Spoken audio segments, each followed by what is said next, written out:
Thanks for coming, everybody. The Public Safety Committee will now come to order. Madam Clerk, will you please call the roll? Alderman Oldenburg. Here. Alderwoman Clark Hubbard. Here. Alderwoman Keys. Here. Alderwoman Velasquez. Present. Alderwoman Sanye. Present.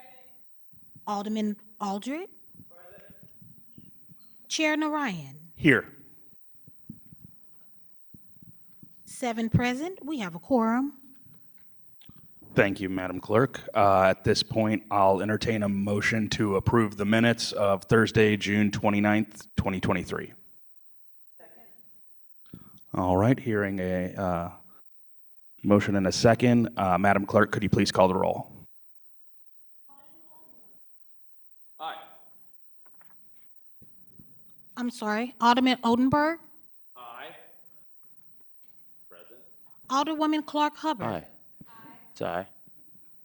Alderwoman Keys. Aye. Alderwoman Velasquez. Aye. Alderwoman Sanye. Aye. Alderman Aldred. Aye. Chair Narayan. Aye. We have 7 aye votes. All right, with that, we've sustained the motion and approved the minutes. At this time, we're going to take up Board Bill 132. Alderman Oldenburg, please proceed.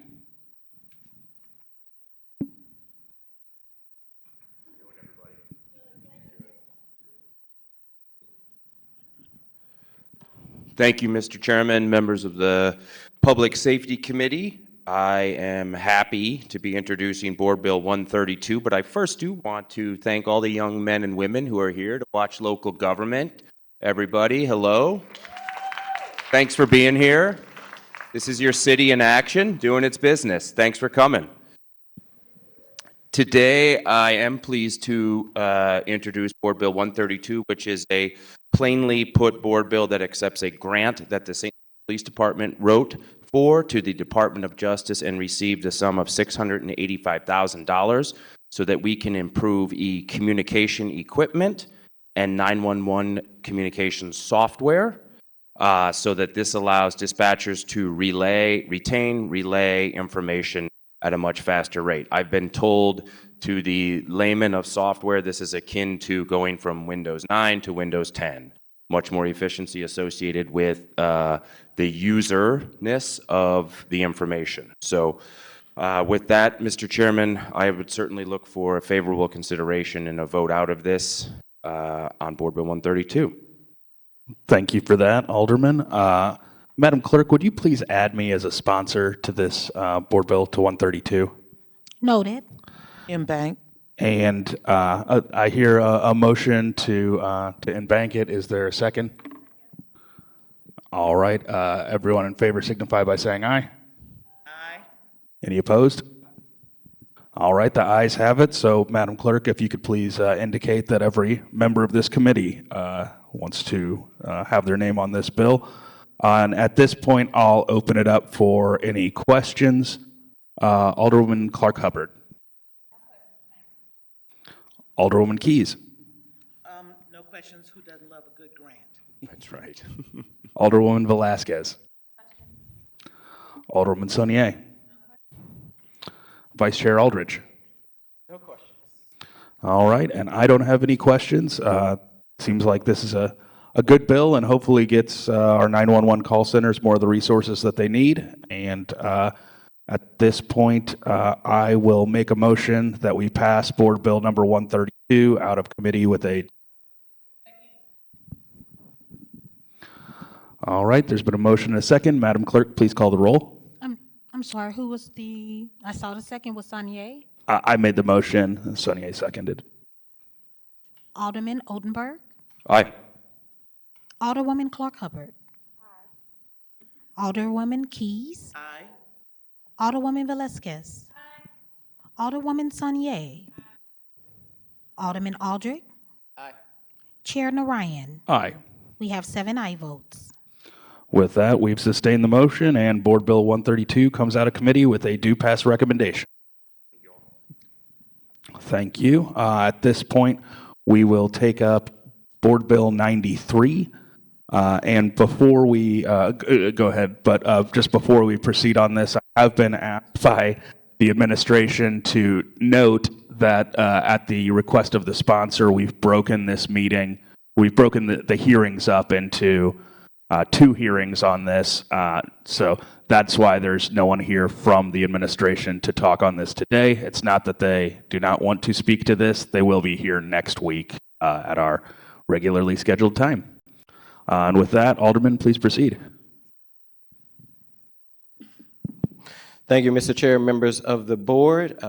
Today, I present to you Board Bill 93. But before I present Board Bill 93, I have a committee sub that I would like to bring in front of the body.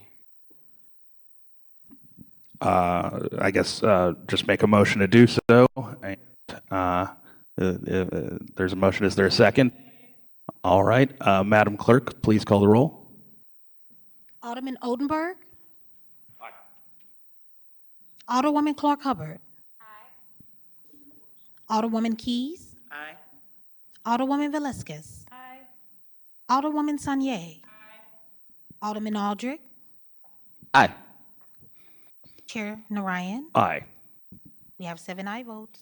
All right. With that, we now have Board Bill 93 committee substitute in front of us. Please proceed. Thank you, Mr. Chair, members of the board. Before I talk about some of the changes, I'm going to kind of talk about like how we got here. Over the last, I would say, few months, even before I got here, it came to the attention of this board. I know we had the former commissioner, Mr. Brumman, come, some members of the mayoral administration come to talk about some things that was happening that pertain to the Detention Facility Oversight Committee, which was originally set up from Alderman Vaccaro, set up the Detention Oversight Committee, which was an ordinance which was 71430. And then last session, under the leadership of Alderwoman Clark Hubbard, we set up the Civilian Oversight Board, which entailed COB as well as putting DFOB under that board, under that ordinance.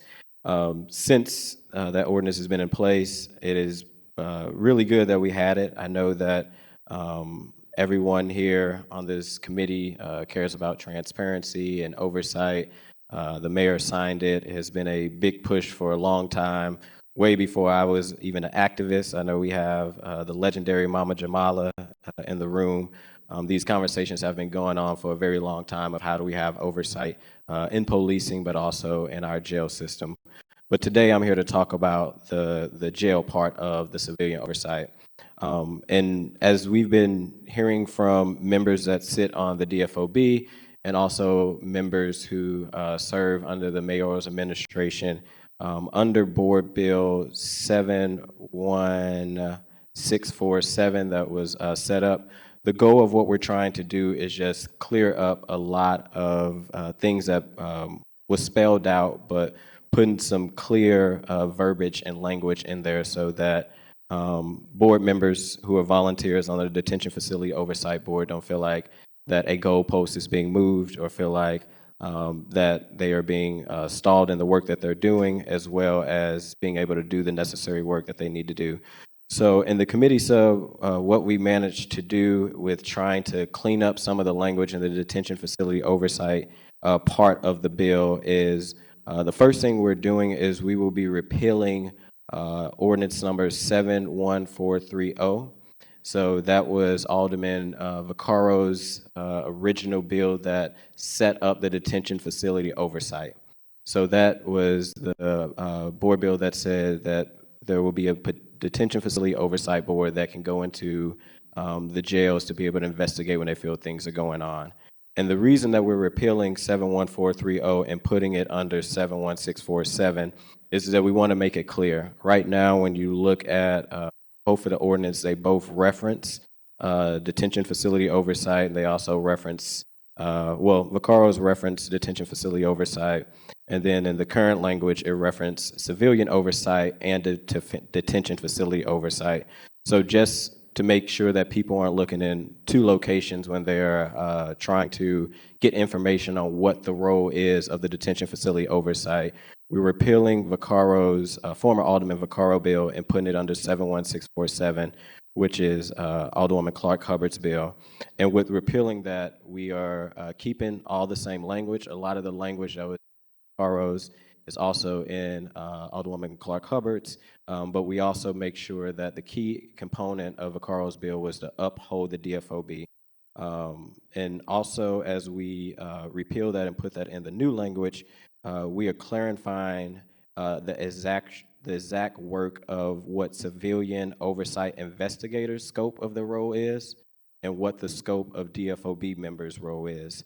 It is mentioned in the ordinance in 71647, but it's not clear of what the role of the investigators are. Their role is to be able to go into the jails, to be able to investigate if there's a complaint happen, and then to be able to bring that information back to DFOB members. So we made it very clear of what scope of each member's roles are. DFOB members can also go in the jails, but they can go in with the support of an investigator.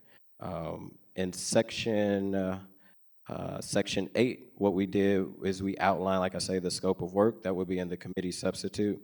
A big thing that we also did is we cleared up the member training. So in the old language, it didn't necessarily specify that investigators also had to get trained. Even though they were getting trained, we made sure that investigators are getting trained, and we put very clearly some parameters in how much training needs to happen for DFOB members. There's been several complaints for the last few months that DFOB members don't know the timeline of how much the training is. So in the new language, and we work with the mayor's office on this, is each DFOB member will get 25 hours of training necessary for them to actually proceed to go into the jail. There's a section in the bill that talks about ongoing training. So if they need to do ongoing training or necessary training, that is that's possible to do, but they shouldn't be stonewalled from being able to get access to be able to do their job if they complete the actual trainings necessary. And with working with Nicole from the mayor's office, we actually lined out what those trainings are. In the original legislation, it was lined out, but it wasn't as clear on what those were. So we made it very clear on what those trainings are that they need to complete, with the maximum of 25 hours that they need to complete it. The training must start when a member is appointed to the board, 10 days from them being appointed, and they have 6 months to be able to complete that training. Compared to right now, the training has kind of been going on for almost over a year. Something we also cleaned up and clarified was in Section 8 for special counsel. Special counsel is in both pieces of legislation, but we took it a step further by saying that if DFOB members feel that there's a conflict of interest or they need to get special counsel, that they can reach out to the city councilor and request that. And then within 30 days, the city councilor can pick from a list of 10 individuals to be able to provide to the DFOB members that DFOB members to be able to pick from those 10 lists of individuals if they need special counsel. After 30 days, if the city councilor does not pick from a list, then the DFOB members can then go out and get special counsel on their own. The last part that is also a cleanup of this language is the non-interference, which was also currently part of the bill. But we added a line in there that says if there is a current investigation going on in the jails, that at least the director or somebody from public safety must still communicate with DFOB members and investigators to let them know exactly what is going on. Those are a lot of the big changes, and like I say, majority of the changes in the legislation that we're trying to accomplish is to clean it up, because there are some areas with both of these ordinance overlapping, a little bit of gray, and I don't think that was not intentional at all, but we know sometimes with legislation, we have to come back and look over and make sure it works out. And as we've looked over it, and DFOB members have called out some issues, we've been able to understand that it's some things that was in the previous ordinance that wasn't spelled out. So we're just trying to make it very clear to make sure that DFOB members can get access to be able to do, as these are volunteers, these are just citizens who signed up to do this because they believe in this work, that they are not being held back because the ordinance isn't clear. At the same time, having a clear ordinance so that the administration, who I believe cares about transparency, can be able to rely back on a more clear ordinance that hopefully with repealing one bill and amending another bill with very defined definitions, which we also did in this ordinance. We defined a lot of definitions, such as like scope of work. It was not defined. What the roles are of each individuals is now defined so that you can go directly to these sections and members and investigators can exactly know how to be able to move forward if there is an obstacle between them or maybe the administration. I think I covered it all. And with that, I will open up for questions from the committee. All right. Thank you for that. And do you have anyone here that you wanted to speak on behalf of any of this? So today, like you said, Mr. Chair, I invited DF to come in front and to speak on their experience and on the legislation, if it's things that we need to craft or change, if they've been members on the board. Next week, we will have the mayor's administration. So if you want to have, I think there's also other members that either speak in support or against, but I do know we have DFOB members here to speak. All right. And I guess I'll just kind of ask the committee, would you rather ask questions now or would you rather, please proceed. Just for the people at home, would you please explain the acronyms for COB and DFOB? So you started talking about them, but you didn't say exactly what those acronyms are. And so we just want to make sure that people at home are clear. I appreciate that. You know, Thank you. sometimes we get caught in our jargon, like, you know, just go to CDA, and people are like, what is CDA? So COB, I'm gonna start with DFOB. So DFOB is a Detention Facility Oversight Board. And like I say, that was set up for individuals to, that was a board that the alder members get members that we appoint to the board as well as the mayor. That was set up under former Alderman Vaccaro's amendment to set up DFOB, Detention Facility Oversight. And then under Ordinance 71647, under Alderwoman Clark Hubbard, we set up the Civilian Oversight Board, as well as we created a line item kind of under public safety where that board has funding and staff, but we also put DFOB, which is a Detention Facility Oversight. So COB is more investigating, an independent board that can investigate if there's complaints against policing. And then Detention Facility Oversight is a board that does investigation within our CJC, which is the Justice Center across the street. All right. Does anyone else have any questions for the sponsor? If not, we will move to the speakers. All right. Pam Walker. Ms. Walker, if you could please swear in. Do you swear or affirm to tell the truth, the whole truth, and nothing but the truth? I do. All right. Well, you have 3 minutes. Please proceed. Sometimes painfully, so I tell the truth. First, I want to thank my alderman, Alderman Aldridge, who is always doing the work of the people. He's my alderman. Very proud of his career and what he's doing for the city now. I am a member of the Detention Facilities Oversight Board. I own a public health and health consulting firm, and I was St. Louis City Health Director for about 10 years. I think most of you probably know me from that role. Alderman Aldridge explained and touched on the issues I think that have frustrated us the most as committee members, and I have not seen the language exactly, but I know he hears us and I know you hear us, and I trust you all to craft something that's clear and that we can move forward without the frustration and the barriers that have kept us from doing what the mandate of the law is for us to do, and that's oversight. We were all officially appointed in June of 22, and we have yet to conduct an investigation. Two of the big areas have been training, which we were supposed to meet 6 times a year. We've been meeting 2 or 3 Mondays a month now for months to try to get the training done. Most of us, there's 1 or 2 people that have different opinions, of course, but most of us understand and want to get the training done. 3 of us have only 1 8-hour course left. I'm included that. Another one has 1 1-hour course that she missed. Let's see, so 4 of us have only 1 course. 1 person has 2, and another person has 3. Our quorum is 5, so we're very close to getting a quorum so we can move forward. The training has been hard to access.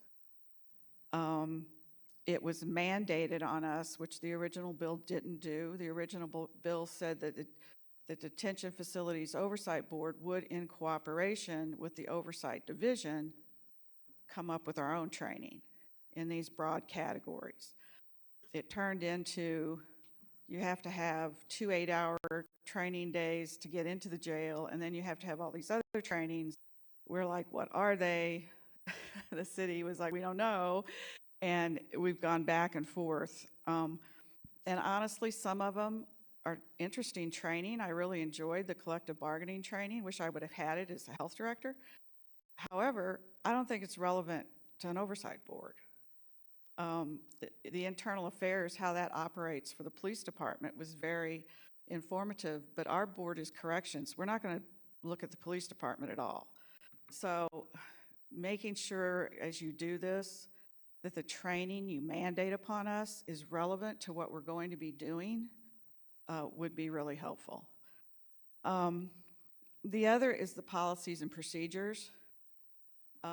They are now saying that we aren't abiding by the law because we didn't do policies and procedures.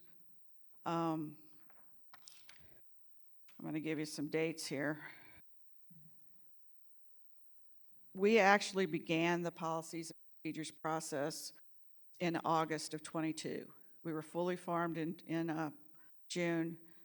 We circulated the policies and procedures in August of 22. The commissioner at the time brought them back to us in October after he said he shared them with the pertinent stakeholders within the city, and we passed them.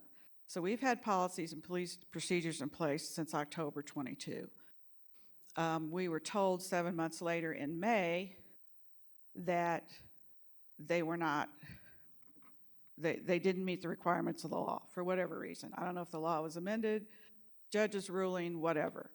But they've had them since August of 2022. And it's my understanding they're still sitting in the city councilor's office. Once we get done with training, I am going to expect access to the jail, and I'm going to expect access to the investigations. And they really need to get the policies and procedures back to us instead of using that as an excuse for excuse number 2.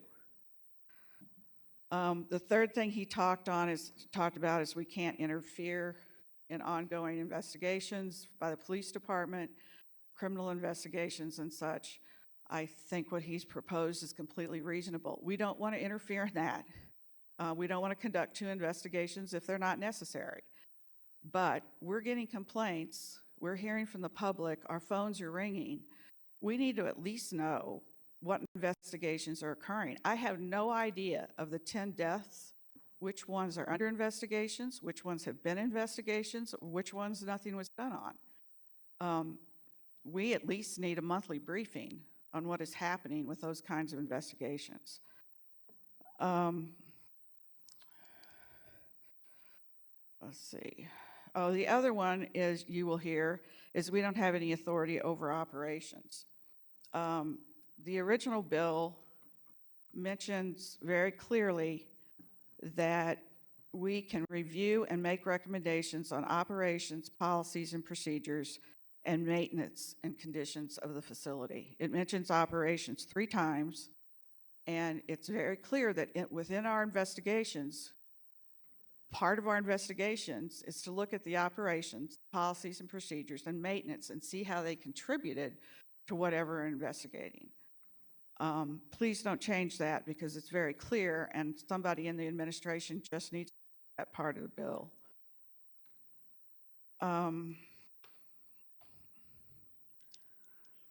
And 4 of our members have expired terms. And we don't know what that means if they replace all of them as far as getting the training done. But I think you're addressing that with the by clarifying the training. The other aspect of training is we really need to be able to do it online and, you know, maybe answer 3 questions or something that we actually took it. Now, Nicole has assured me she's working with Cindy Reardon, who I think walks on water and can do anything, to try to create a link so that we can go to that link and take the training online. I'm on a national board for accrediting colleges and universities in public health, and we do all our training online because that's just what you have to do in a modern world with working people. Everybody on this board is a volunteer, but everybody works full-time. So having to do the training at board meetings and not being able to do it online is a barrier. And I'm just, you know, I'm sorry that the administration has chosen to deflect and vilify a group of volunteers that they appointed to a board they created rather than resolve some of these issues so that we can move forward. We don't have any agendas. I didn't come to this board with any agenda other than to do oversight and contribute my expertise in the public health and health area. Thanks for hearing me. Thank you. Next is Jamala Rogers.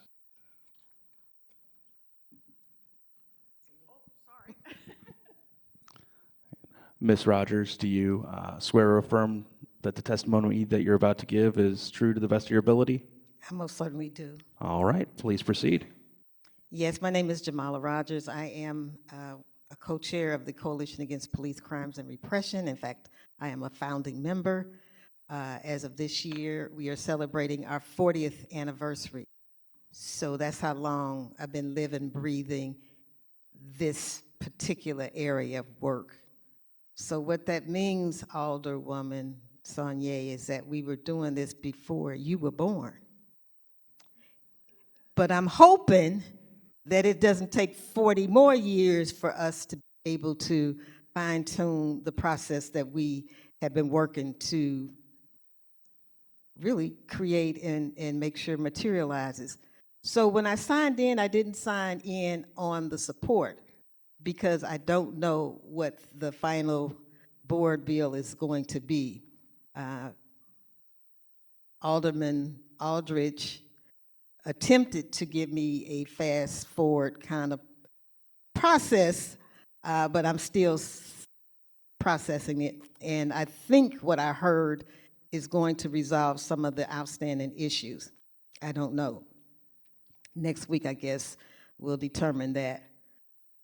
So I'm not here to talk about the merits of the bill, but I really do want to address the spirit of any of the legislation that the Coalition Against Police Crimes and Repression has been behind, has helped to formulate, and that's always been about accountability, transparency, and citizen involvement.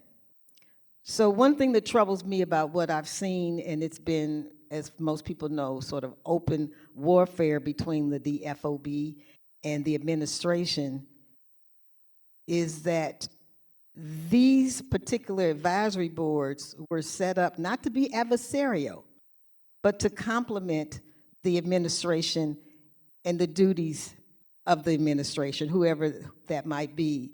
And right now, I think we might agree that what's going on in the jails definitely needs some help. And that's what the DFOB is about. So it's not an adversary role, which I think it's been set up like that. These are citizens who didn't have to step forward because it's a lot of work, it's unpaid work. So I'm hoping that in the spirit of the bill, that we always fall on the side of citizen participation. Because what we've seen is not just bad optics, it's anti-democratic. And I think to the point of like involving as many citizens as we can is what we really need to be about.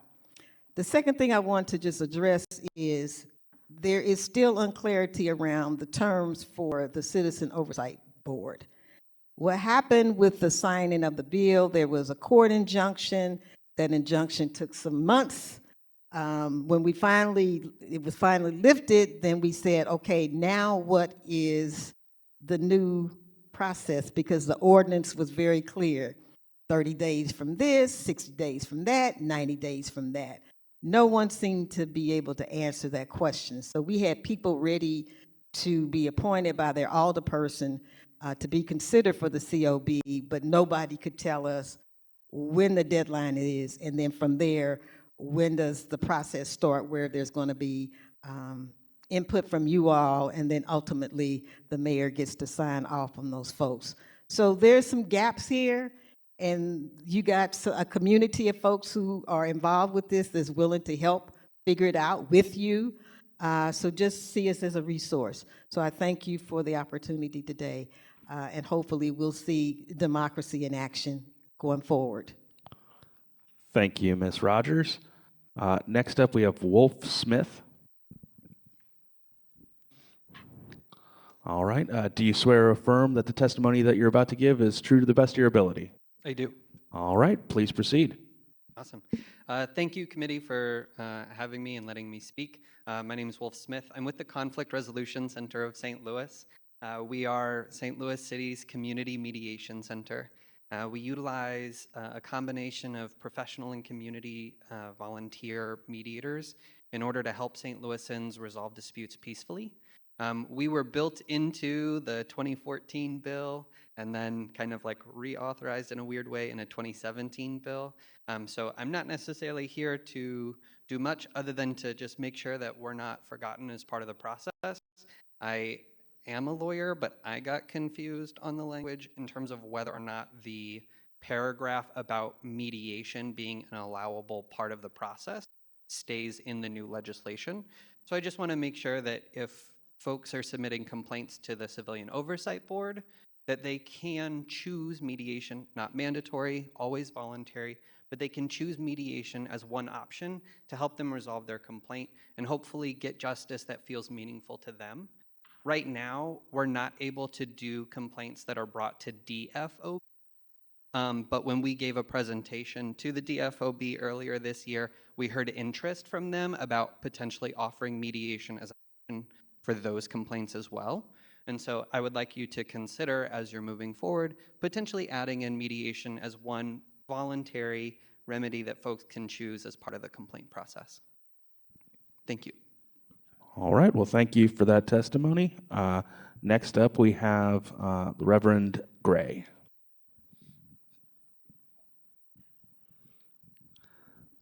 How are you this afternoon, Reverend? And do you swear or affirm that the testimony that you're about to give is true to the best of your ability? Yes, I do. All right. Please proceed. Thank you very much. First of all, I want to thank Alderwoman Shameen Clark Hubbard for in the beginning, it was her support and cooperation and guidance that got us to the point where we even envisioned having a DFOB. So we want to thank you again very much for your support. We remember the pictures that we took downstairs with you, and so those are still good pictures. Thank you very much for your work. And we want to applaud the Alder people who are working to correct some things that we were not able to see in the beginning. Without a doubt, there are some things that have happened that we have believed that have been deliberate and that have caused the work of the DFOB to be stalled. We honestly believe that. But we also believe that people like Alderwoman Clark Hubbard and others worked with good intentions to get us to this point. And the current Alder people who are moving the amendments are trying to take us another step further. I currently serve as the chair of the DFOB. It's a position that I took reluctantly, to be honest. I don't have a problem being on it, but I did not want to be the target. And it seems as though, as Ms. Walker has said, the DFOB as a board and the DFOB membership individually have been vilified over the last few months as it relates to what we believe we should be doing to address the concerns. To be very clear, Chairperson, we are not an independent body.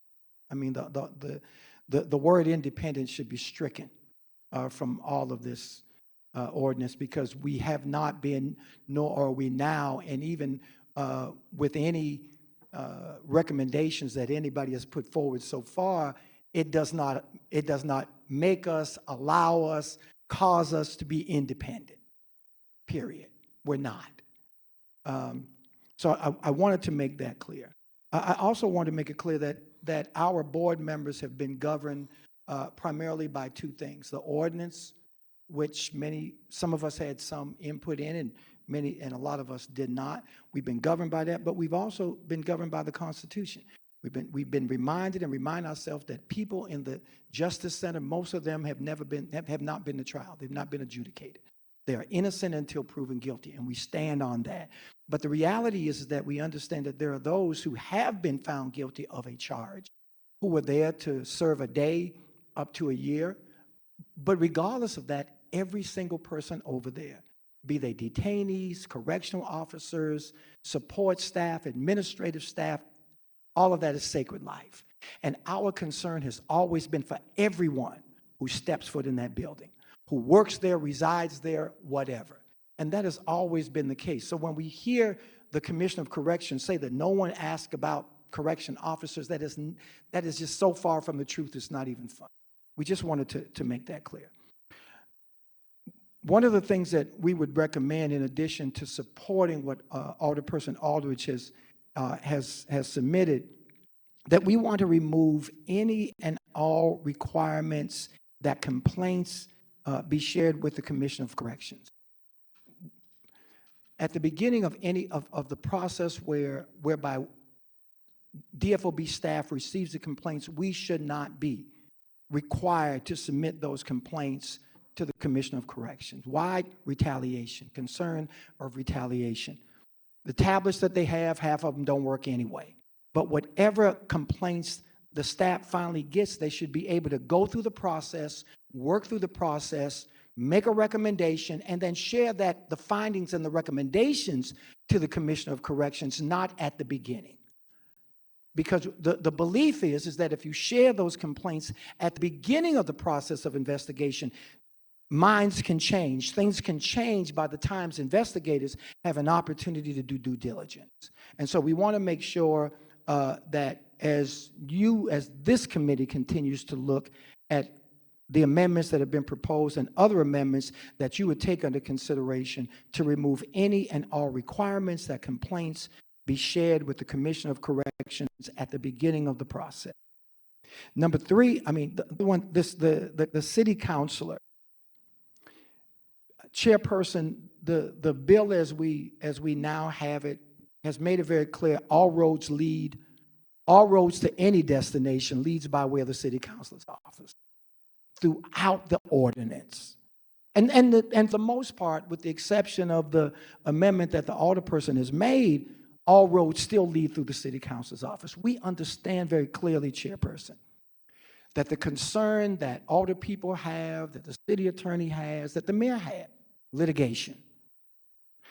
If the DFOB or in this regard and any investigation done by the staff, if it happens to shake off injustice and shake off unfairness or some problem, would that investigation result in litigation? We understand that that's the fear. We're not stupid. We get it. But that's not why we were asked to do this job. Our job is not to be afraid of whether or not there'll be litigation at the end of investigation. That's not even the job of alder people. Now, that may be the job of the city attorney. We get it. But at the same time, that's what poses the conflict of interest. That our jobs are different. Our mandates are different.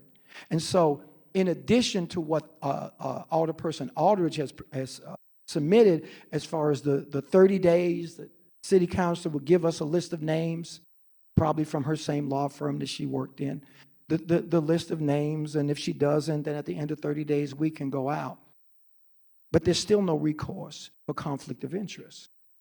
And so we would recommend that when there is a clear conflict of interest as it relates to interpretation, for example, what does collaboration mean? What does that mean? What does interference mean? Who determines that? Is it the city councilor?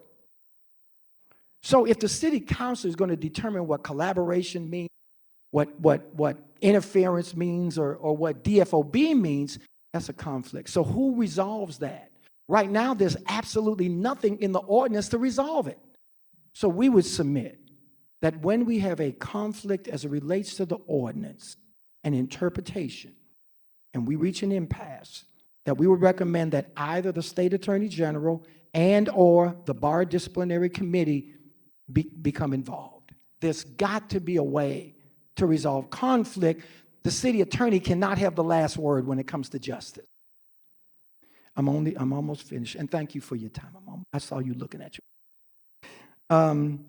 We would also submit that the recommendation be made, amendment be made to remove the Director of Public Safety as the representative between the administration and the DFOB. Again, conflict of interest.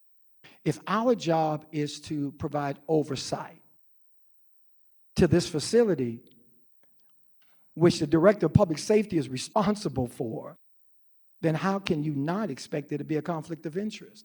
When every step of the way, the director has been very clear with every communication that we've had, blindly almost, my words, against anything we've said regarding the Commissioner of Corrections, blindly. No discussion, no gray area, no middle ground, no nothing. But that's not the only reason. The biggest reason is that the Director of Public Safety is responsible for the center. So, once again, we would submit that the point of contact for the appointing authority would be the Director of Operations, who reports to the mayor. The two appointing authorities for DFOB are the Committee for Public Safety, because you appoint 3 people, and the mayor's office, because the mayor appoints 6 people. You are the appointing authority with the mayor. And so at the very least, find somebody from within the board of alderpersons. It could be you, chairperson. But it's a conflict of interest because we are supposed to collaborate with the Director of Public Safety. We're supposed to advise the Director of Public Safety, and the staff that work with DFOB, that supports DFOB, also has to is responsible and report to the Director of Public Safety. There are just too many conflicts that could be resolved by this committee. And then finally, I think it is finally, maybe that was the finally. I mentioned the support staff. Just very clearly, we get letters from the city attorney that tells us that we have board members who are not eligible to serve on the board. But these are people that you appointed. These are people that the mayor appointed. These are people who were vetted by not you, because some of you weren't here, some of you were. But these are people who were vetted by the Public Safety Committee. They were vetted by the city of St. Louis. They were vetted by the police. They were vetted by the mayor's office. They were vetted by everybody and then placed on this board. And then the city attorney says they shouldn't be on it. I don't understand that, Mr. Chairperson. How the city attorney says you have board members that shouldn't be on it, but they were vetted by you. They were vetted by the city. When you have a city attorney that tells us that we have to respect the fact that the Commissioner for Corrections is a busy person, This is a response that we got from the city attorney, that please don't ask her too many questions because she's busy, because she's understaffed. The understaffed position is what's causing a lot of the problems over there. So if you allow us to do our job, maybe we can help. But you've got lawyers in the city attorney's office telling us not to ask her questions because she's busy. And so that contributes to our frustration. But more than it contributing to our frustration, it contributes to us being able to do what you've asked us to do, what the city has asked us to do. So thank you very much for your time, Mr. Chair. Thank you for that. I guess with that, does anyone from the committee have any questions for anyone who has spoken today? Alderwoman Keys, please proceed. Thank you, Mr. Chair. And I guess this question is more for Reverend Gray. So you mentioned that there were persons who were vetted properly, but yet they were ineligible. Do you have some examples of what criteria they gave as the ineligibility for these people that they already said? Without going too much into attorney-client confidentiality, which seems to be the buzzword stamped on everything we get.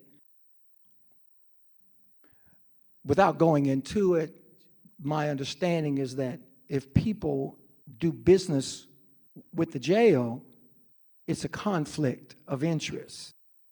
But the problem, Alderwoman, again, is that it's in the interpretation.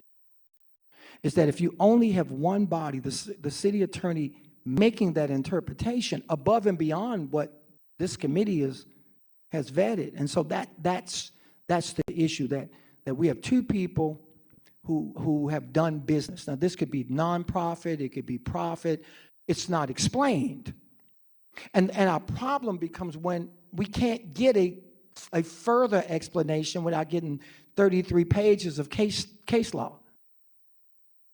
And the person that we have to count on to give us an interpretation on our board, who is a wonderful person, it's also part of the city attorney's office.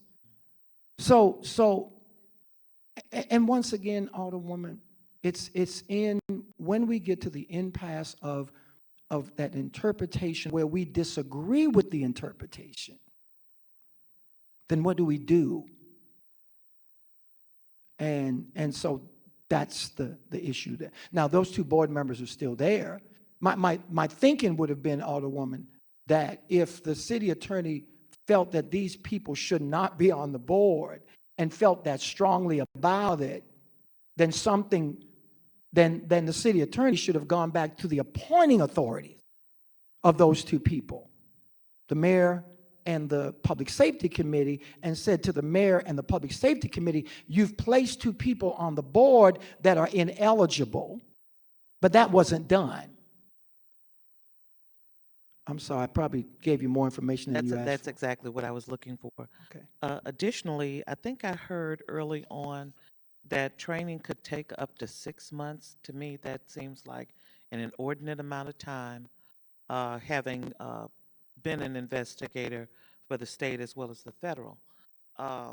In terms of training, that really seems like just too long.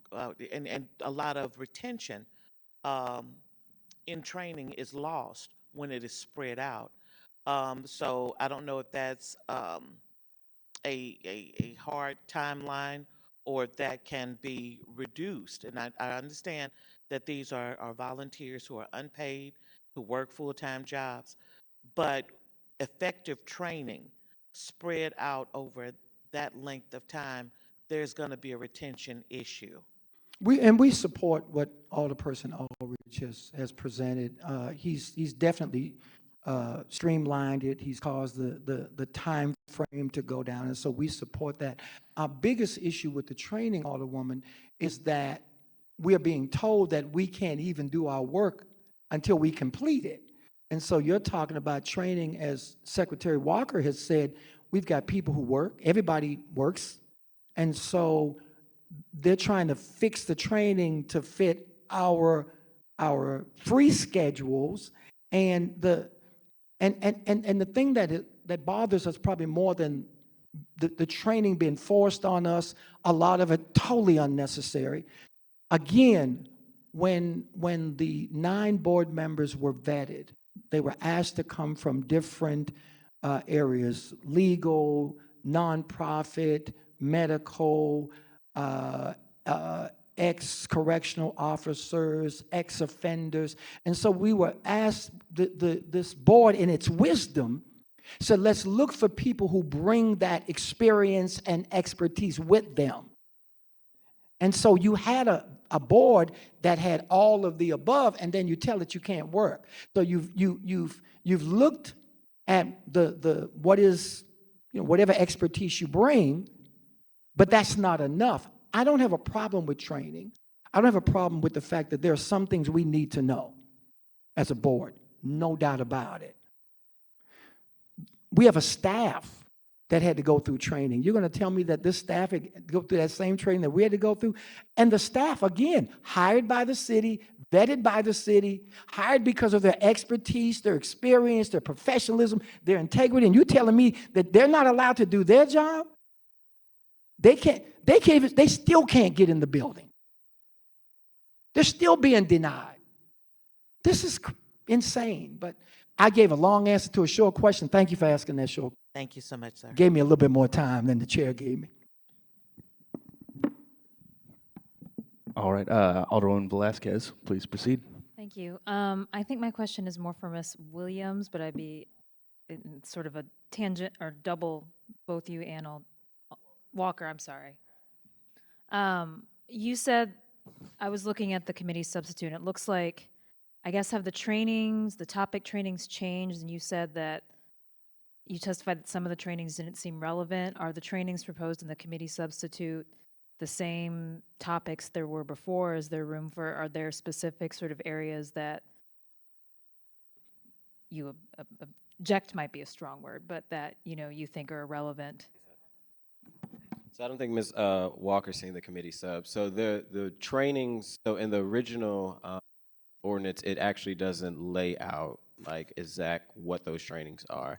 And some have been added to the list of trainings that the committee wasn't aware about. So we've talked with Nicole, who is an expert and have been, I think, since this situation, been trying to get committee members, and please, Ms. Walker, you can agree or disagree with trying to get them on a pace to be able to get those trainings completed. So I asked her, knowing that she has years and years of experience around DFOB, or detention facility oversight, national training, let's spell out the trainings, and which she was able to spell those out, which she felt some of those in there can be reduced and don't necessarily need to fit maybe, I'll just say, the detention facility oversight training, which originally was like 16 hours, feels that some of that can actually be reduced and make sure it's just pertain to what the staff needs. But the trainings that are in the new committee sub are the ones that we've worked with Ms. Barton on to ensure that we're covering the right stuff, not necessarily just things that shouldn't be covered, but we also put a section in there that highlights ongoing training. So if they do need ongoing training, maybe on labor laws or whatnot, they can do that, but it's not the meat and the nuts and bolts of what they need to do to be able to do their job, to be able to work with investigators to access the jail.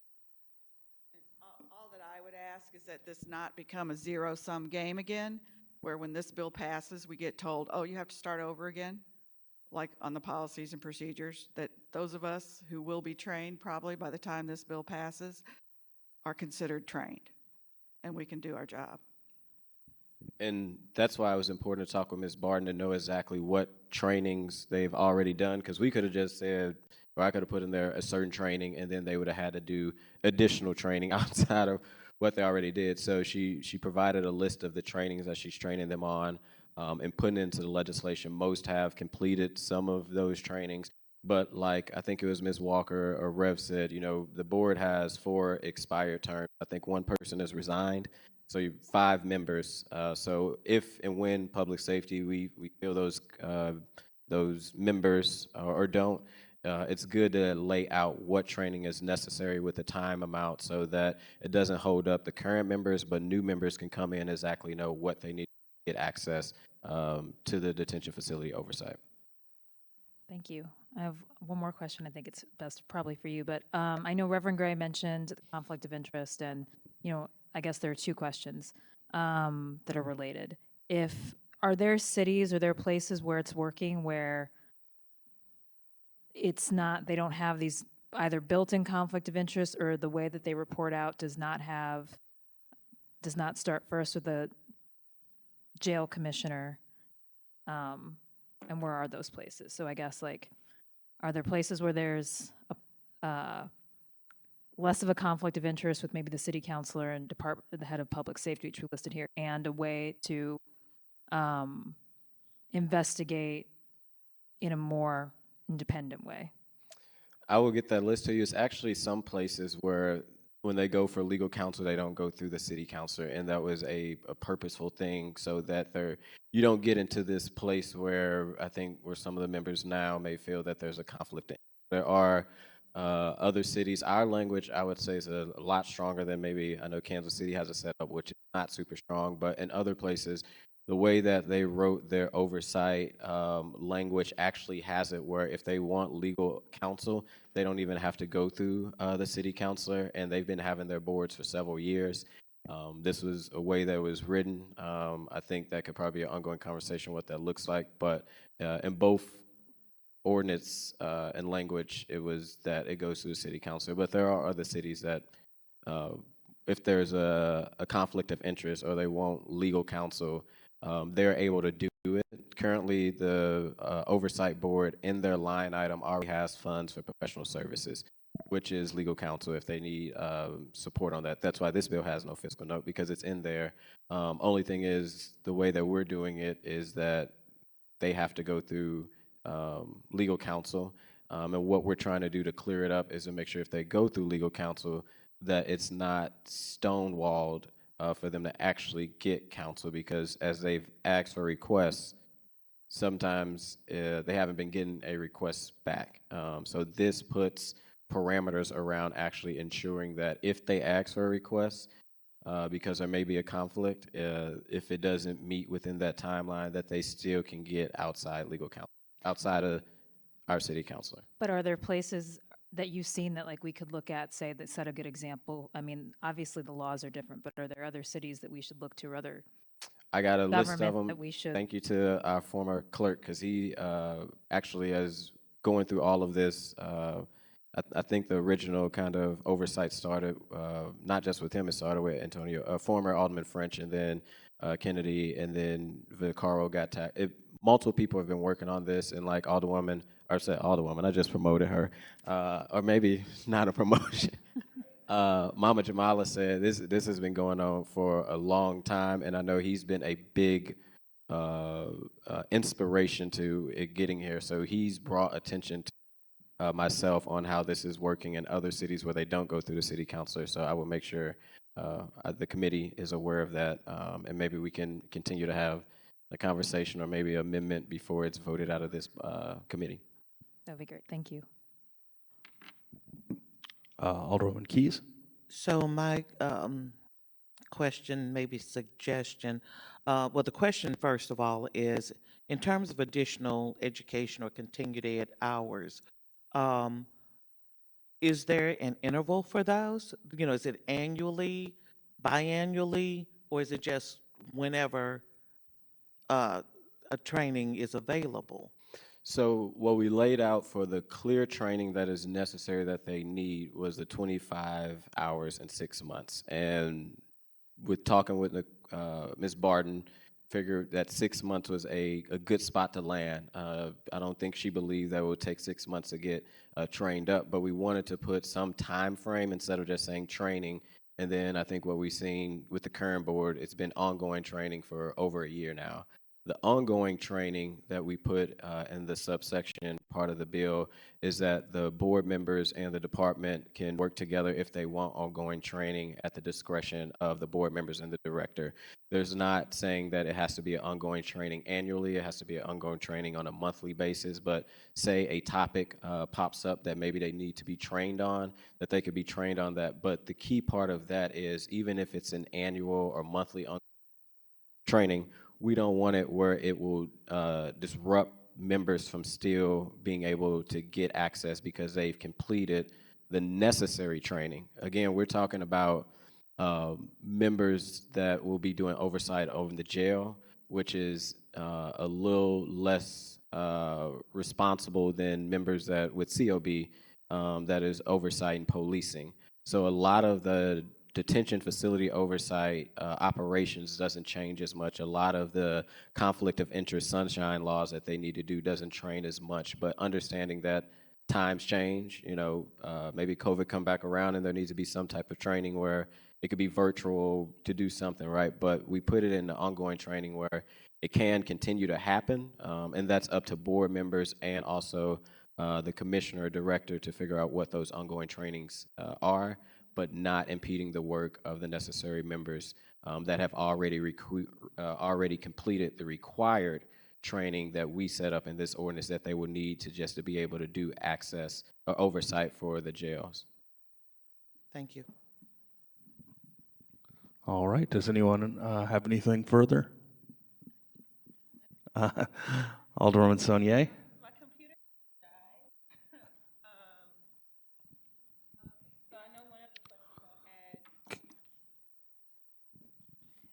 I know one of the questions that I had was about the conflict of interest. So this may be for Reverend Gray since you're the chair. So I think, well, to me, what you said is very interesting that, all of this has been, first of all, I want to thank Alderwoman Clark Hubbard and everyone else who has come before us and helped work on this important legislation. I really want to say, getting to be in this seat, I've gotten to be a part of several meetings and see Alderman Aldridge and see Alderwoman Clark Hubbard really work together in a collaborative way to get down to how can we improve this and how can we make this work? And so I really want to first just thank those who came before myself and started this work, including you, Mama Jamala.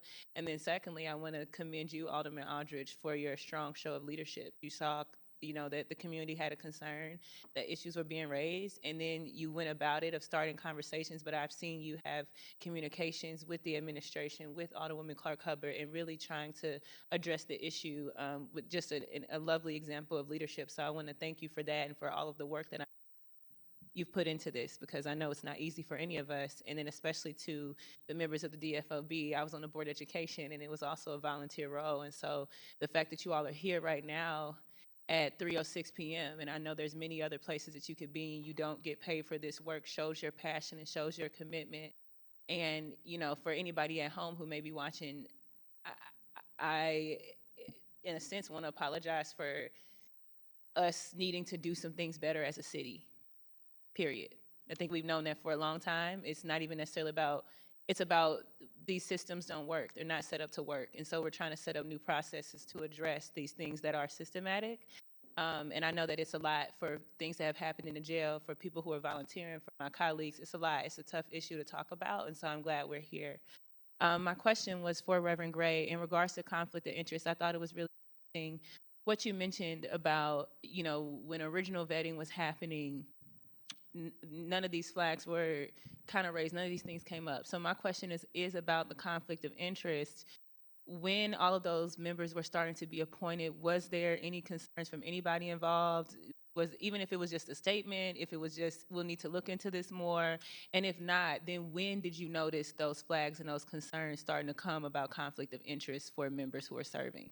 I think it was the letter that we received, and I want to go back. I do understand that our charter may require the city attorney's involvement as much as it is. I think that's one of the things that I'm sure all of you will look at.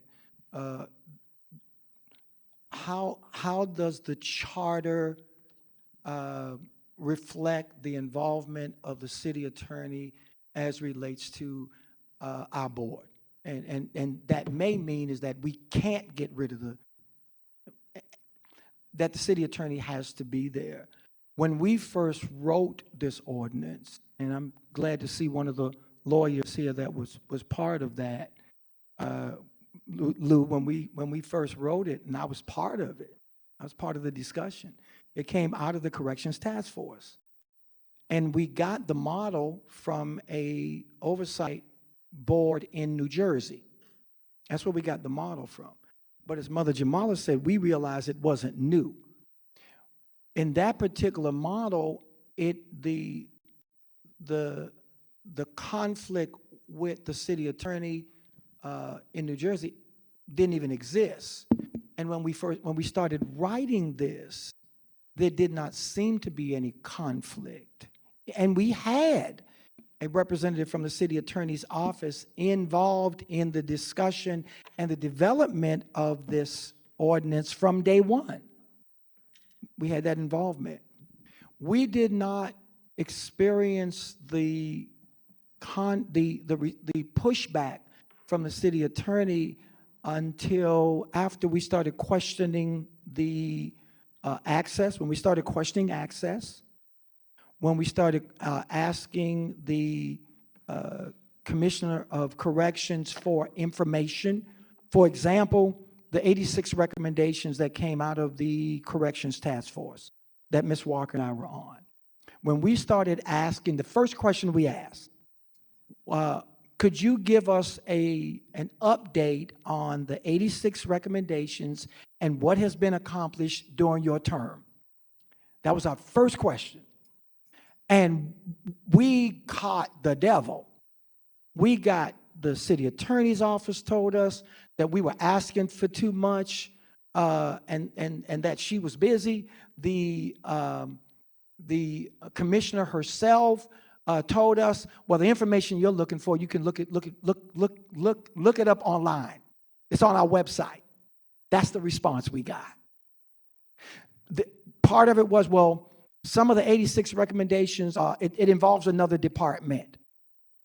And the people that were asking the questions, with the exception of Ms. Walker, because she was asking a lot of the health questions, one person in particular became a target. One board member became a target, Mike Milton. He became a target. And so, because he was probably the most vocal between him and Ms. Walker, they were the most vocal. And then Janice. We've got vocal people, but they were only asking for information that we felt we could be asking for based upon the ordinance. And so that's when we started getting more, I wish I could tell you how many letters from the city attorney I have in my bag right now about this stack, since I can't talk about it because it's attorney-client privilege stamped all on it. So I can't talk about it. Let me tell you the last thing, the other reason that I mentioned, the last example of the conflict is when we asked for the last letter, the 7-page response. Oh, that was on training. So we asked for an opinion on training, and we got back a 7-page plus, it's about 20-some pages of case law. And the thing that bothered us, Alderwoman, was we didn't receive our response until the afternoon of our meeting. No, let me rephrase that.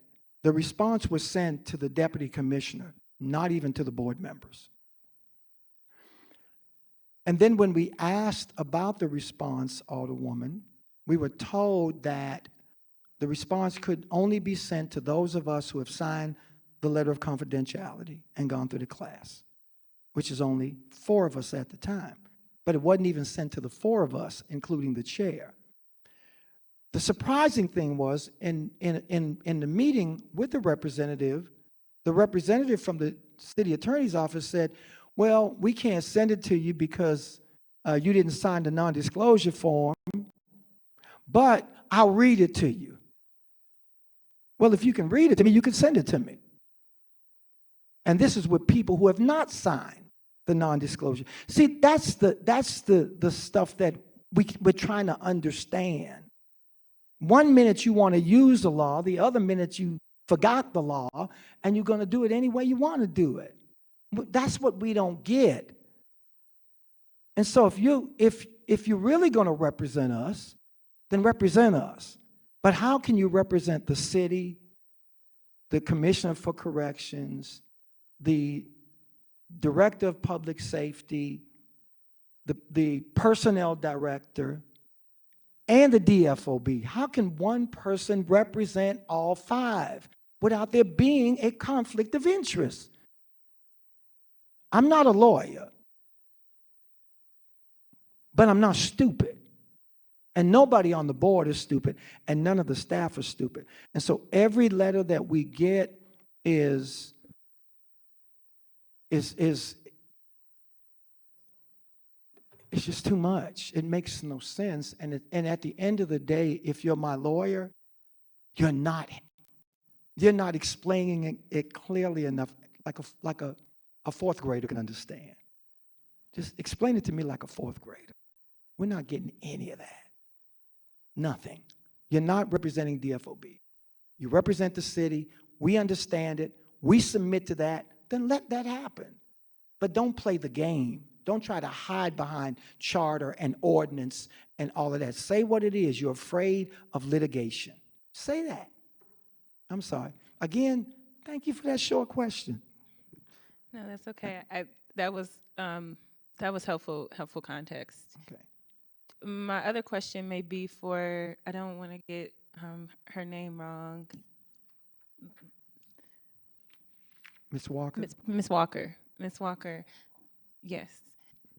So you mentioned I think you mentioned something about board policies and access. And so I just wanted to clarify, as a board member, what has been your process with getting procedures and policies that are taking place in jail? And have you at any point been able to view that or see that, or just how has your access with what is supposed to be happening and what's outlined, how has your experiences been with getting that information?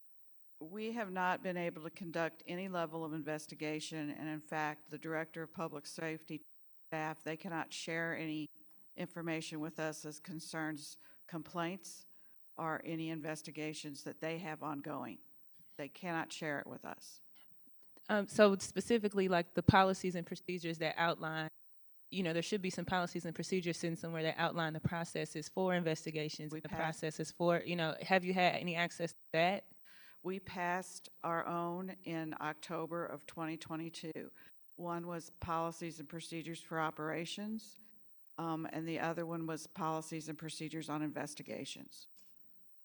And those were passed in October. We were told then in May, 7 months later, that they were null and void. And we've been waiting for them to look at it, give their input, and get them back to us. When they get them to us, we'll pass them. Okay. And for as far as meetings go with the jail commissioner, I'm not sure if it was you or Reverend Gray, but one of you all mentioned, and I know you mentioned being told that she was too busy to contact. Do you guys have any regular scheduled, like routine meetings with the jail commissioner, or any regular routine with the administration? Or how is that process? How does that go? We've requested almost every month that the public safety director meet with us, that the jail commissioner meet with us. We've also requested the mayor meet with us. I think the jail commissioner met with us one time. The issue that Reverend Gray talked about, I thought, well, let's start at the middle, okay? We'll ask them what they've already done from those 87 recommendations that were shared with them in 2021. And like Reverend Gray said, it was a incredibly and surprising to me hostile response. When I asked her that directly, she said she'd seen them, but she didn't read them. You would think that might be a top priority as commissioner. Then when we finally, several months later, did basically forced, because I wouldn't stop demanding it in public, a written response to those findings, whether they'd been implemented or not. We got 87 recommendations. We got 3 pages of recommendation 1, yes. And then all down the line, yes, no, no, yes, no, yes. That was the response. My favorite response was, this wasn't implemented because it said it needed immediate action. I'm still laughing about that one. So you wait 3 years, you don't have to implement it because our recommendation to take immediate action, it was so important. So, I mean, that's the kind of lack of cooperation.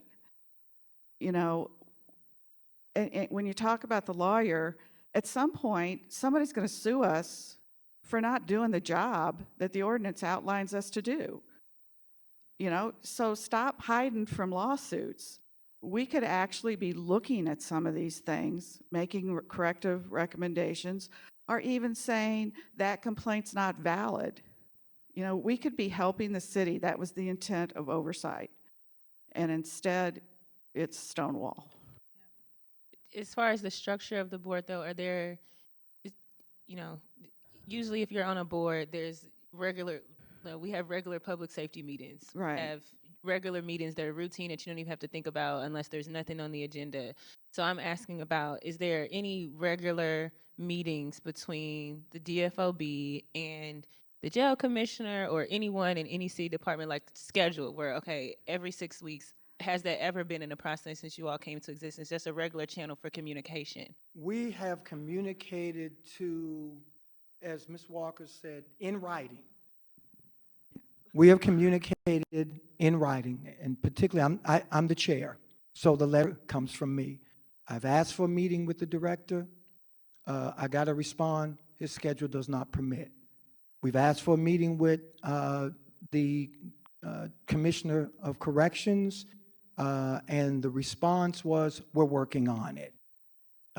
Those are the two people that those are two of the people that we are supposed to be collaborating with. We did get a written response from the mayor. We responded. Now, we understand we wanted the mayor to come so that we could share our concerns. We got a written response. We wanted the public safety director to come. The response was, his schedule won't permit. We requested the Commissioner of Corrections to come. We're working on it. Haven't heard anything back, not even in writing, from the Commissioner of Corrections. When? I can make available to you all the communication. As a matter of fact, I pulled it out today. I can make that available. I can get that to you tomorrow. Every correspondence we've had, and I wish I could say, and their response in writing, but the only response I got in writing was from Director Coyle's office, from his secretary, a one-liner. His schedule won't permit. Not that we'll work on another day, not these dates are available. His schedule won't permit. It has been recent, since the last death, that Director Coyle has called me a couple of times when there's been an incident. He has called me. I've gotten a call from a representative from the mayor's office. When there's been an incident, that person. Now, this has been since the last maybe 2 weeks. So since the mayor's letter, I've gotten a call as the chair, and I've shared the information with the board, whatever I can share. They tell me what they can tell me. I share that with the board. So over the last couple of weeks since the last death, that communication has happened, but no one, we've asked them to come before us in closed session just to give us an update. We haven't received a response from any of them saying that they will come even in closed session. But that's supposed to be part of the ordinance, where that's supposed to be what they do. And Alderwoman, the reality is that that's just not being done. The training, it's interesting that when we talk about interference, the police officer that did the training works in internal affairs. He told us in the training that if there is an incident, and within that incident there is a reason for the police to do an internal investigation, they don't wait until the first incident is completed until they do an investigation. And when he said that, I said, could you say that again?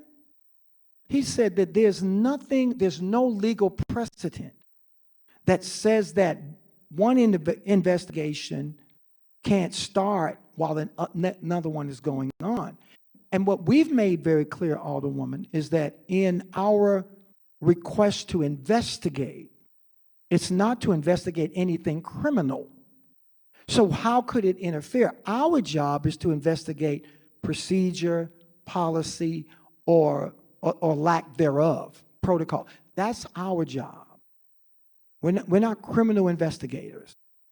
And so what we submit is that when you use the word interfere, again, who determines that? It cannot be determined by the public safety director. It can't. And so these are some of the issues that we're hoping can be, cleared up as Alderperson Aldridge and the rest of you review this. We support what's being submitted, but I'm hoping that's not going to be the only three things that move for. They may be the easiest three, but I hope they're not the only three, because even if we get those, that's fine, but it doesn't really solve the whole problem. Thank you very much. Thank you, Chairman Ryan. I yield. I'm sorry. All right, I think that is all of the comments. So I from previous discussion, I know that you don't want to hold a vote on this today. Correct. So first, I do want to go back, and I did miss somebody to thank you, and I'm happy that Alderwoman Saunier did. I will say someone who's been very instrumental in also helping trying to get this together is also Alderwoman Clark Hubbard. So I do appreciate her leadership, even getting us to a point where we have the oversight division. But yes, not planning to have a hearing on it today. Hopefully, if members, I know we had a very healthy conversation, and I know there was even people in the audience that probably just recently seen the committee sub, so they'll be able to look over it next week as well. If there's any changes, please, committee members, I'm open to conversations on what need to be changed. Hopefully next week, the mayor administration will be in so that they also can speak, and then hopefully get it voted out in that following week. So. Perfect. Well, thank you for that, and thank you everyone who came today to discuss this. Thanks for not only coming today, but for your willingness to serve on these committees. I know even at the best of times, it can be a thankless and unpaid job. So I do want to commend all of you for taking time out of your lives to try to make the city a better place for everyone, particularly some of the most vulnerable people in our population. With that, we will move to, we'll have no resolutions. We have no committee discussions. Is there any written testimony? We have none. All right. Then announcements. I think the only announcement that I have, at least, is that we will be meeting, Public Safety will be meeting next Thursday at 2 p.m. here in the Kennedy Room. I believe all members were present. Does anyone else have any announcements? All right. With that, I will take a motion to adjourn. Moved. All right. All in favor signify by saying aye. All right. The Public Safety Committee is now adjourned.